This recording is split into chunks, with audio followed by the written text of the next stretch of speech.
তোমাদের রানী ধারাবাহিকের আজকের পর্বে আমরা দেখতে পারবো যে বাড়ির পুজো শেষে রানী যায় হোমের রথটা সাজাতে। তবে নার্সিং হোমে গিয়ে রানী অল্প কিছুক্ষণের মধ্যেই রথ সাজিয়ে ফেলে। অন্যদিকে দুনি রানীর কাছে যাবে জন্য কান্নাকাটি শুরু করে।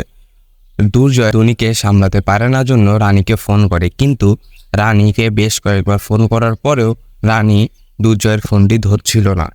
তখন দুর্জয় একা একা ভাবতে থাকে যে কোনো একটা কাজে গেলে তার অন্য কোনো বিষয়ে হুঁশ থাকে না। তারপর রানী লক্ষ্য করে যে দুর্জয় তাকে বেশ কয়েকবার ফোন করেছে।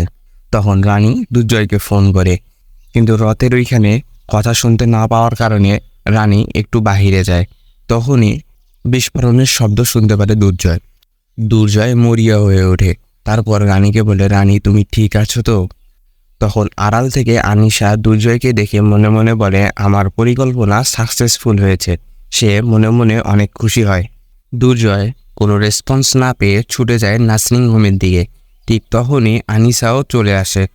আনিশা দুর্জয়কে বলে যে সর্বনাশ হয়ে গেছে, নার্সিং হোমে রথের মধ্যে টাইম বোমা ছিল। রানীও সেখানেই ছিল। রানীর কি কিছু হলো? তা শুনে দুর্জয় বলে যে না, রানীর কিছুই হতে পারে না।